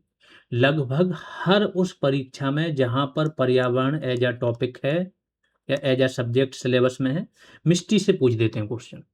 ठीक है, तो इसको ध्यान रखना। आगे चल के जब स्कीम वगैरह कराएंगे तो वहाँ और डिटेल में कराएंगे। मैंग्रोव से केवल मिस्ट्री नहीं है, मैंग्रोव फॉर फ्यूचर MFF भी एक प्रोग्राम चलता है ना, जो world wide fund for nature वगैरह का इसको चलाता है, तो वो सब बहुत डिटेल में करेंगे। तो इकोटोन एक ऐसा क्षेत्र है जहां दो पारिस्थितिक तंत्र, केवल ये नहीं है स्थलीय जलीय, स्थलीय और ग्रासलैंड भी मिल सकता है ना, अन्य पारितंत्र भी मिल सकते हैं। उदाहरण के लिए है स्थलीय और जलीय। अब पारितंत्र की विशेषताओं से क्वेश्चन जरूर बनता है, अगर कॉन्सेप्चुअल क्वेश्चन पूछा तो इसे समझ लें। यह एक कार्यशील क्षेत्रीय इकाई होती है, मतलब एक क्षेत्र विशेष होता है इसका। यह क्षेत्र विशेष के सभी जीवधारियों, उनके भौतिक पर्यावरण के सकल योग का प्रतिनिधित्व करता है, यानी जीवधारी और उनके आसपास का जो भी पर्यावरण है सबका टोटल होता है। यह एक खुला तंत्र होता है। तो पहली चीज तो सीमाएं तो निश्चित होती हैं, लेकिन तंत्र खुला होता है। ऐसा नहीं कि बंद है, कुछ अंदर नहीं आ रहा, कुछ बाहर नहीं जा रहा, नहीं, ट्रांसफर होती रहती हैं चीजें। इसमें ऊर्जा तथा पदार्थों का सतत निवेश और बहिर्गमन खुले ही तंत्र में तो होगा, तो ऊर्जा और पदार्थ बराबर आते रहते हैं और बाहर भी जाते रहते हैं। इसमें ऊर्जा, जैविक अजैविक घटकों के मध्य अंतर क्रियाएं भी होती हैं आपस में। इसमें जीवधारियों के बीच भी पारस्परिक क्रियाएं होती हैं। सब कुछ समझाया जा चुका। अगला टर्म है सेरे करके एक शब्द पूछा जाता है, सेरे किसे बोलते हैं? तो देखो, अगला इसमें आ जाएगा जो पारिस्थितिक अनुक्रमण है ना। अनुक्रमण क्या होता है? जब कभी कुछ नहीं था। दो प्रकार के अनुक्रमण होते हैं। एक तो कुछ नहीं था कभी भी, दूसरा होता है सब कुछ था लेकिन नष्ट हो गया था, तो फिर से जीरो से शुरुआत करनी है। तो जब यहाँ पर कुछ नहीं था, फिर यहाँ पर धीमे धीमे करके जीवन का विकास होता है। तो जीवन का विकास होता है, कई सारे चरण में होता है, बहुत सारी अवस्थाएं होती हैं। इन अवस्थाओं में टोटल 5 अवस्थाएं होती हैं। तो जब एक अवस्था से दूसरे अवस्था के बीच जो संक्रमण का कार्य होता है उसे बोलते हैं सेरे। तो पारितंत्र के विकास के अनुक्रमों के दौरान संक्रमणकालीन अवस्था यानी कि एक अवस्था से दूसरे में विकास को सेरे कहते हैं। अब कौन कौन सी अवस्थाएं होती हैं? वो ये होती हैं, इनको समझ लें। अनुक्रमण में प्राथमिक अनुक्रमण की बात करें अगर, प्राथमिक अनुक्रमण सक्सेशन जिसे बोलते हैं, इसमें क्या होता है? यहाँ पर अभी कुछ नहीं है, जीवन है ही नहीं, ना पहले कभी रहा है। तो क्या होगा? सबसे पहले चट्टानें रहेंगी, चट्टानों का अवक्षय वगैरह होगा। अवक्षय वगैरह होगा तो ये क्या होगा? इससे मृदा का निर्माण होगा। जब मृदा का निर्माण होगा तो इसे बोलते हैं न्यूडेशन। नई चीजों का विकास हो रहा है, पहली अवस्था होगी न्यूडेशन। फिर अगली अवस्था आएगी जब मृदा आ गया, पानी नमी आ गई, तो छोटे छोटे से पेड़ पौधे उगेंगे हल्के से, इसे बोलते हैं एक प्रजाति आ गई तो इन्वेजन हो जाएगा, है ना। जब इन्वेजन हो जाएगा तो एक प्रजाति आएगी, धीमे धीमे दूसरी आएगी, फिर तीसरी आएगी, बहुत सारी प्रजातियां धीमे धीमे आएंगी यहाँ पर। जब इन्वेजन हो जाएगा और कई सारी प्रजातियां आएंगी तो ध्यान रखना, फिर आपस में क्या होगा? कंपटीशन।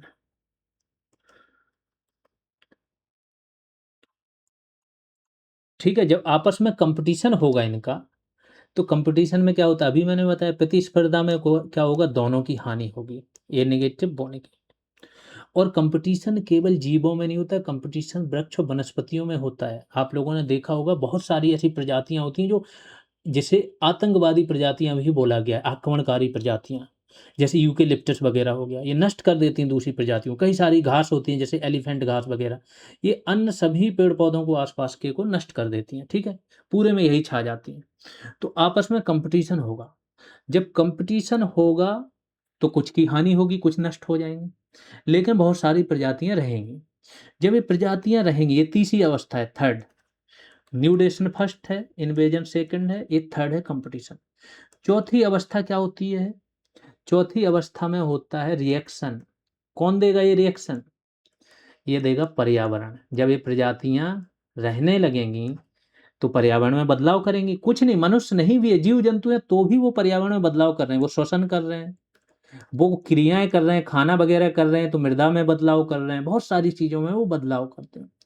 तो जब पर्यावरण में बदलाव करते हैं तो पर्यावरण रिएक्शन देता है, और रिएक्शन देता है तो पर्यावरण नेगेटिव चीजें उत्पन्न करता है उनके लिए। और इसको जब नेगेटिव चीजें करेगा तो फिर से बहुत सारी प्रजातियां नष्ट होंगी, नहीं सहन कर पाएंगी।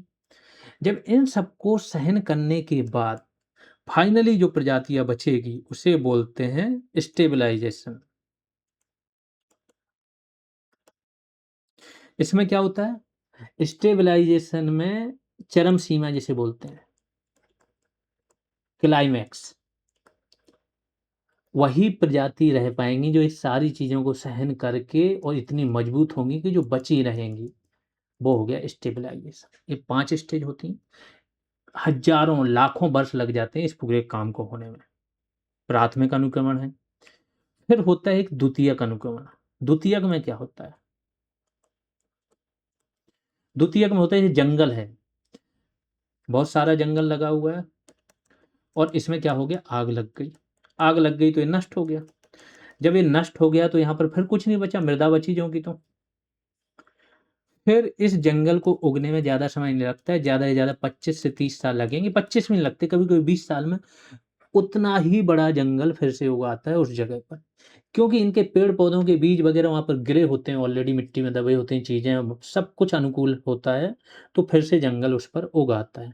तो द्वितीयक अनुकरण में क्या होता है, जहाँ पर कभी जीवन रहा था, लेकिन किसी वजह से जीवन समाप्त हो गया और फिर से जीवन का आ जाना, वहाँ पर लौट आना, चाहे वो पेड़-पौधों के रूप में हो, चाहे वनस्पति या जीव, जंतुओं के रूप में हो। तो इसे बोलते हैं द्वितीयक अनुकरण। तो प्राथमिक में तो हज़ारों, कई हज़ार साल, कभी-कभी लाखों साल लगते हैं, बहुत समय लग गया। द्वितीयक अनुक्रमण में बहुत कम समय लगता है, तो ये भी क्वेश्चन पूछा जाता है कि स्पीड किसकी ज़्यादा होती है? तो यहाँ से अब समझ में आ गया होगा। अब आते हैं, हम इस पे समझ लेते हैं क्या है। न्यूडेशन, ऐसे खाली स्थान का विकास जहाँ जीवन किसी भी रूप में विद्यमान नहीं है। कारण अपरदन से, भूमि खिसकना, जमाव, इस सब से जीवन था ही नहीं। इन्वेजन, एक भाग में किसी जाति का सफलतापूर्वक स्थापित होना। कोई जाति आ गई, इन्वेजन हो गया, है ना? कंपटीशन या कोएक्शन जिसे बोलते हैं, आपस में एक्शन। अब केवल एक जाति की बात नहीं हो रही, बहुत सारी जातियाँ आ जाएँगी धीमे-धीमे जब इन्वेजन हो रहा है। तो जातियों के, जीवों के बीच अंतरजातीय तथा अंतराजातीय। अंतरजातीय होता है एक जाति दूसरी जाति से, ए का बी से। अंतराजातीय होता है एक ही जाति के अंदर के जो बहुत सारे जीव हैं उनका आपस में, है ना? तो जातियों के, जीवों के बीच अंतरजातीय तथा अंतराजातीय संघर्ष हो। जो जाति संघर्ष में सफल नहीं होगी वह विलुप्त हो जाती है। तीसरी स्टेज आ गई। और एक, जब एक स्टेज से दूसरी स्टेज के बीच में ये होता है तो इस संक्रमणकालीन अवस्था को ही क्या बोलते हैं, सेरे। फिर आता है रिएक्शन। अब जातियां तो हैं, कुछ नष्ट होती जा रही हैं, लेकिन बहुत सारी जातियां आ गई, तो ये पर्यावरण में बदलाव लाएंगी। तो जीवित प्राणियों के प्रभाव के फलस्वरूप पर्यावरण में आने वाले परिवर्तन, इसके फलस्वरूप मृदा में, जल में, तापमान में, यहाँ तक कि वायु में भी परिवर्तन आता है। केवल इतना नहीं आता है कि CO2 छोड़ दी इन्होंने, मीथेन भी छोड़ते हैं पौधे, नाइट्रोजन छोड़ते हैं, बहुत सारी गैसें, जो मलमूत्र होता है उसमें नाइट्रोजन होती है आपकी, है ना? जो पौधे जुगाली करते हैं वो मीथेन छोड़ते हैं, ठीक है? तो मृदा, जल, तापमान में बदलाव आता है। इन परिवर्तनों से जैव समुदाय के लिए प्रतिकूल दशाओं का निर्माण होता है तथा उस जैव समुदाय का स्थान दूसरा जैव समुदाय ले लेता है। आखिरी है स्टेबलाइजेशन, जिसे बोलते हैं क्लाइमैक्स। यहाँ पर चरम समुदाय का निर्माण होता है, अधिक स्थिर होता है, पर्यावरण के साथ दीर्घकालिक साम्यता ये बनाए रखता है। प्राथमिक अनुक्रमण यहाँ समाप्त हो गया। द्वितीयक अनुक्रमण क्या होता है? यह तब होता है जब किसी क्षेत्र में समुदाय नष्ट हो जाता है, मतलब पहले समुदाय था फिर नष्ट हो गया। उदाहरण, आग से नष्ट होने के बाद वनों का पुनः उगना। द्वितीयक अनुक्रमण की गति प्राथमिक अनुक्रमण से काफी तीव्र होती है। अब जान लेते हैं प्रमुख पर्यावरणीय शब्दावलियां और उनके जनक। हाँ, जो भी एक क्लास है, एक एक क्लास इसकी यूट्यूब पर आ जाएगी। हो सकता है एक क्लास और आ जाए, लेकिन पहली क्लास तो बिल्कुल आएगी। शेयर ज़रूर करें अगर आपको क्लासेज हेल्पफुल लग रही हैं लोअर पीसीएस के लिए। तो जो भी आपके फ्रेंड या जो भी जानने वाले हैं, अगर वो तैयारी कर रहे हैं इसकी, तो उसके साथ ज़रूर शेयर करें। पारिस्थितिकी, इस शब्द के जनक कौन है? अर्नेस्ट हैक्ल, 1869 जर्मनी के थे। पारिस्थितिकी तंत्र, एजी टांसले, 1935 ब्रिटेन के थे। निकेत, ये शब्द किसने दिया? जोसेफ गिर्नेल ने, 1917 अमेरिका। बायोम शब्द किसने दिया? फ्रेडरिक ई क्लेमेंट्स, 1916 में अमेरिका के थे। जैवमंडल शब्द किसने दिया? Edward Suez. या तो दिया है या सबसे पहले इन्होंने उपयोग किया, 1875 में ऑस्ट्रिया के थे। इसके बाद इकोटोन शब्द, फ्रेडरिक ई क्लेमेंट्स, 1904 में अमेरिका के थे। जैव विविधता शब्द, वाल्टर जी रोजेन, इन्होंने दिया, 1985 में अमेरिका के थे। वहन क्षमता शब्द किसने दिया? पियरे फ्रैंकोइस वरहस्ट, 1838 में बेल्जियम के थे। जैविक विभव, बायोटिक पोटेंशियल, किसने दिया? Royal and Chapman, 1928 America. सहजीविता शब्द किसने दिया? Heinrich Anton de Bary, 1879 Germany के थे। की स्टोन प्रजाति, रॉबर्ट टी पेन ने 1966 अमेरिका। ध्यान रखना यही क्वेश्चन लेखपाल में पूछा गया था कि ये टर्म किसने दिया। अब कुछ प्रीवियस क्वेश्चन देख लेते हैं। इसके पहले टेलीग्राम आप लोगों का बैन है, अभी 22 तारीख तक बैन किया था, आज 22 तारीख ही है, हो सकता है कल खुल जाए 23 तारीख को। तो बहुत सारा कम्युनिकेशन गैप आ गया है ना स्टूडेंटों के बीच। व्हाट्सएप पर हमने एक ग्रुप बना दिया था, जो कि एक ग्रुप है ना, ग्रुप नहीं है, चैनल है व्हाट्सएप का। तो इस चैनल की लिंक जो भी टेलीग्राम ग्रुप है वहाँ पर दी गई थी, एप्लीकेशन पर भी भेजी गई थी। एप्लीकेशन पर चैट सेक्शन में जाइए और मैसेज देखिए, वहाँ पर मिल जाएगी सभी को। तो वहाँ से आप उस लिंक के माध्यम से व्हाट्सएप पर जुड़ सकते हो। अगर टेलीग्राम आपका अनलॉक हो गया तो फिर कोई दिक्कत ही नहीं है। नहीं तो इसके बाद हम क्या करेंगे, एक चैनल ना सिग्नल करके एप्लीकेशन है उस पर बना देंगे अभी कुछ दिनों में, जिससे कि क्योंकि टेलीग्राम पर अब सरकार को थोड़ा सा वो लग गया ना कि हाँ टेलीग्राम बैन करना चाहिए, तो कोई भी बड़ी परीक्षा आएगी हो सकता है इसको बैन करें। ठीक है, तो यहाँ पर भी एक चैनल बना दिया जाएगा आगे चल के। जो स्टूडेंट लोअर पीसीएस बैच में आ चुके हैं उनको कंप्यूटर 1000 एमसीक्यूज का कूपन दिया गया। कूपन जैसे ही आप लगाओगे आपकी फीस ऑफ हो जाएगी। 1000 जो एमसीक्यूज हैं वो बैच में है, वीए एमसीक्यूज करके एक बैच है, इसमें है। इस बैच पर वाई नाउ पर क्लिक करोगे, फिर अवेलेबल ऑफर्स में जाओगे तो कूपन मिल जाएगा, आपकी जो फीस है उससे ज़्यादा का कूपन दिया है। ठीक है, फीस आपकी ऑफ हो जाएगी और फिर आप इसको परचेज कर लोगे तो वहाँ पर आपको ये 1000 एमसीक्यूज मिल जाएंगे, जो आपके काफ़ी फायदेमंद होंगे। अब आते हैं प्रीवियस इस क्वेश्चन पर। पारिस्थितिकी शब्द का प्रयोग सर्वप्रथम किसने और कब किया था? तो वही है जर्मन जीव विज्ञानी अर्नेस्ट हैकेल, तीसरी बार आ रहा है आज की क्लास में। पारिस्थितिकी तंत्र, एक पारिस्थितिकी अलग है, तंत्र क्या है? स्थान है। पारिस्थितिकी क्या है? एक विज्ञान है जिसके अंतर्गत अध्ययन किया जाता है और ये एक स्थान है। इसका प्रयोग सर्वप्रथम किसने किया? एजी टांसले ने 1935 में। जैसी जैसी ये क्लासेज आती जाएंगी ना, जैसा मैंने बोला कि एनवायरनमेंट हम बहुत अच्छे स्तर पर करने जा रहे हैं। आगे देखोगे बहुत सारी चीज़ें, नई चीज़ें आप लोगों को देखने को मिलेंगी और एक समझ बनेगी। पारिस्थितिकी तंत्र कैसा तंत्र होता है, खुला या बंद? तो मैंने बोला एक खुला तंत्र होता है, हमेशा जो संसाधन है उनका एक तो अंतर्गमन होता है और बहिर्गमन भी होता है। वह विशाल भौगोलिक क्षेत्र जहाँ समान जलवायु, भूगोल और पौधों एवं जीवों का समुदाय पाया जाता है क्या कहलाता है? बायोम। वह भौतिक पर्यावरण जिसमें कोई जीव निवास करता है उसे क्या कहते हैं? पर्यावास, हैबिटेट। यहाँ से क्वेश्चन पूछा गया। किसी प्रजाति के समस्त क्रियाकलापों और संबंधों का योग जिसके द्वारा वह जीवित रहती है क्या कहलाती है? निकेत। निकेत शब्द का सर्वप्रथम प्रयोग किसने किया? जोसेफ ग्रिनेल ने। क्या किसी एक पर्यावास में दो प्रजातियों का निकेत समान हो सकता है? नहीं, गॉस ने ऐसा बोला है और ये सही भी है। लाइकेन जो होते हैं, कवक और शैवाल का सहजीवी संबंध होता है। ध्यान रखना, लाइकेन में क्या होता है, किसके सूचक होते हैं? SO2 के। जहां पर SO2 की मात्रा बढ़ती है वहां पर लाइकेन क्या होते हैं? नष्ट होने लगते हैं। ठीक है, तो पर्यावरण के भी सूचक हो गए। ठीक, तो ये किसका उदाहरण है? ये है सहोपकारिता का। सहोपकारिता मतलब दोनों पॉजिटिव हैं। अमरबेल, लॉरेंथस और फीता कृमि किस पारिस्थितिक संबंध को दर्शाते हैं? तो ये क्या है? परजीवी हैं। परजीवी मतलब परजीविता, एक को पॉजिटिव दूसरे को नेगेटिव। पशुओं की पीठ पर बैठा पक्षी परिवहन के लिए किस संबंध का उदाहरण है? सहभोजता, एक पॉजिटिव दूसरा जीरो, ना जीरो कर दो इसको।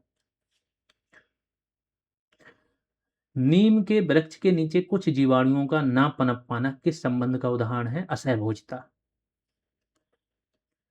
इसमें क्या होता है, एक आपका नेगेटिव है और दूसरा जीरो है। पृथ्वी का सबसे बड़ा और विस्तृत पारिस्थितिकी तंत्र कौन सा है? सामुद्रिक पारिस्थितिकी तंत्र। पृथ्वी का सबसे स्थिर पारिस्थितिकी तंत्र भी समुद्र है। समुद्र, ध्यान रखना समुद्र के बारे में अभी इतनी जानकारी, जितनी वायुमंडल में CO2 है उसकी 50 गुना CO2 कहाँ होती है? गुना या गुणा CO2 कहाँ होती है? समुद्र में। इतना स्थिरता प्रदान करता है मनुष्य जीवन को।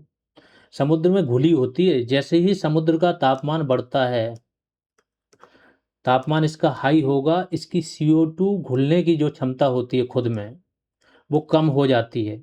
और जब समुद्र में नहीं घुलेगी, उसके वाटर में CO2 नहीं घुलेगी, तो वो कहाँ रहेगी? वायुमंडल में। और वायुमंडल में रहेगी तो फिर वायुमंडल में क्या होगा? नुकसान होने लगेगा, सांस लेने में कठिनाई होने लगेगी लोगों को। केवल CO2 की बात नहीं, ऐसी O2 की ही बात है। जो O2 बनती है, तो पृथ्वी पर जो टोटल पेड़ पौधे या जो बनाते हैं ना, वो केवल 20%, इससे भी कम बनाते हैं। समुद्र में 75 से 80% जो CO2 से O2 बनती है, वो समुद्र में बनती है। समुद्र में बहुत सारे नील हरित शैवाल, प्लैंकटन, फाइटोप्लैंकटन ये होते हैं, ये क्या करते हैं? प्रकाश संश्लेषण करते हैं, तो ये बनाते हैं। एक ऐसा क्षेत्र जहां दो अलग अलग पारिस्थितिक तंत्र मिलते हैं, जैसे समुद्र तट या समुद्र तट हो गया प्लस मैंग्रोव बोल सकते हो या स्थली बोल सकते हो, क्या कहलाता है? इकोटोन, है ना। आगे चल के इकोटोन वगैरह आपको बहुत डिटेल में बताएंगे, एज इफेक्ट होता है, इससे संबंधित क्या होता है, वो सारी चीजें समझाएंगे। पारितंत्र में उत्पादकों का मुख्य कार्य क्या होता है? ये अकार्बनिक पदार्थों को किस में बदलते हैं? कार्बनिक में। जटिल कार्बनिक पदार्थों को पृथक करके सरल अकार्बनिक पदार्थों में कौन बदलता है? डीकंपोजर। बाज, चीता और शेर पारिस्थितिकी तंत्र में किस श्रेणी के उपभोक्ता? तृतीय की, सर्वोच्च श्रेणी के उपभोक्ता है। केंचुआ और नेमेटोड किस प्रकार के उपभोक्ता कहलाते हैं? तो ये अपरद भोजी है या अपरद भक्षी। किसी पर्यावरण द्वारा निवास करने वाले जीवों की वह अधिकतम संख्या जिसे वह बनाए रख सकता है, उसे बोलते हैं कैरिंग कैपेसिटी। फिर अगला है, असीमित संसाधनों की स्थिति में किसी प्रजाति की संतान पैदा करने की अधिकतम दर क्या? बायोटिक पोटेंशियल, जैविक विभव। पारिस्थितिक अनुक्रमण के दौरान जो संक्रमणकालीन अवस्था आती है, उसे क्या कहते हैं? सेरे। ऐसे खाली स्थान पर जीवन का विकास जहां पहले कुछ नहीं था, अनुक्रमण की कौन सी अवस्था है? न्यूडेशन। अच्छा, आगे की भी बता दे रहा हूं। अब आपका कौन कौन सा सब्जेक्ट बचा है लोअर के लिए? पर्यावरण जो कि चल रहा है, आपदा। कोशिश रहेगी पर्यावरण प्लस आपदा आपका 15 से 16 डेज में समाप्त हो जाए। लास्ट में अगर 2 क्लासेज भी एक दिन में लानी पड़ी तो लाएंगे, ठीक है। ज़्यादा क्लासेज नहीं आनी, 10 से 12 आपकी पर्यावरण पर आनी है और 6 क्लासेज लगभग आएंगी आपदा पर। बहुत अच्छे समाप्त हो जाएगा, ठीक। इसके बाद आपका कंप्यूटर पर बचेगा वैल्यू एडिशन। वो टॉपिक यहाँ पर कवर कराने हैं जो नए टॉपिक हैं, जहाँ से क्वेश्चन बनने लगे। अब ऐसे 4-5 ही टॉपिक हैं। कंप्यूटर वैल्यू एडिशन आएगा और इसी वैल्यू एडिशन पर MCQ जाएंगे, जो वैल्यू एडिशन अलग से कराया जाएगा, वो MCQ जोड़े जाएंगे। तो 15-16 दिन इसको मान लीजिए, फिर कंप्यूटर आपका शुरू हो जाएगा। यूपी का जो जिला दर्शन है, वो आज से ही आपको जिला दर्शन की PDF मिलनी शुरू हो जाएगी। 1 या 2 जिले की एक दिन में दे दी जाएगी, आगे चल के बढ़ा देंगे। तो जिला दर्शन आपका हो गया। तो ये तो साथ में ही होना है। और फिर लास्ट में हम काम करेंगे करंट अफेयर्स पर, यानी कि नेक्स्ट 1 महीने में सारा काम हो जाएगा। तो बस पढ़ते रहो, रिवीजन करते रहो। साथ में आपका क्या चल रहा है? Class wise test. Class wise test कैसे चल रहे हैं? हर अल्टरनेट डे पर एक टेस्ट चल रहा है, कम से कम 100 क्वेश्चन का। और ये 15 तारीख से रेगुलर चल रहा है। यूपी स्पेशल अभी चल रहा है। टोटल 8 टेस्ट होने थे यूपी स्पेशल पर, 5 हो चुके हैं, है ना। 23 तारीख को अगला है, तो ये आपका भी चलना है। 4 हो चुके, शायद 5वां होगा 23 तारीख को यूपी स्पेशल। और जब यूपी स्पेशल आपका समाप्त हो जाएगा तो साइंस एंड टेक पर क्लास वाइज टेस्ट शुरू हो जाएंगे। साइंस एंड टेक समाप्त हो जाएगा तो एनवायरनमेंट पर, और ऐसे ही आगे बढ़ते रहेंगे। ये काम भी आपका हो रहा है। तो ये सारी चीज़ें आगे की जो बची हैं उस पर बात हो गई। बाकी हर सब्जेक्ट का आपको कंटेंट प्रोवाइड करा दिया गया। जब ये सारा समाप्त हो जाएगा तो हम GS के सब्जेक्ट का रिवीजन के लिए कुछ ना कुछ कराएंगे, या तो लाइव कुछ सेशन रख लेंगे या कुछ ना कुछ रख लिया जाएगा, वो बात करेंगे ग्रुप कॉल में, ठीक है। अब अगला क्वेश्चन है, ऐसे खाली स्थान पर जीवन का विकास जहां पहले कुछ नहीं था, अनुक्रमण की कौन सी अवस्था है? न्यूडेशन। अनुक्रमण की अंतिम अवस्था जहां चरम समुदाय का निर्माण होता है और वह पर्यावरण के साथ दीर्घकालिक साम्यता बना लेता है, क्या कहलाती है? स्टेबलाइजेशन। आग लगने या अन्य कारणों से समुदाय नष्ट होने के बाद वनों का पुनः उगना किस प्रकार का अनुक्रमण है? द्वितीयक अनुक्रमण, है ना। आगे चल के जैसा मैंने बताया, नेशनल पार्क वाला आपका टॉपिक थोड़ा सा फैक्चुअल ज़्यादा हो जाएगा, वाइल्ड लाइफ सेंचुरीज वाला और टाइगर रिजर्व वाला।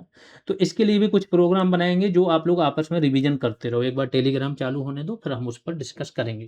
बाकी शेयर जरूर करो, कोई भी पर्सन जो तैयारी कर रहा है उस तक क्लासेस ज़रूर पहुँचाएँ, जो आपका फीडबैक है, एक्सपीरियंस है वो ज़रूर। जिन्हें बैच लेना है तो बैच लेने के लिए जीएस रेवोल्यूशन सर्च करें प्ले स्टोर पर, ऐप डाउनलोड कर लें वहाँ से और उसी एप्लीकेशन पर बैच मिल जाएगा। ठीक है, अभी के लिए इतना ही, धन्यवाद।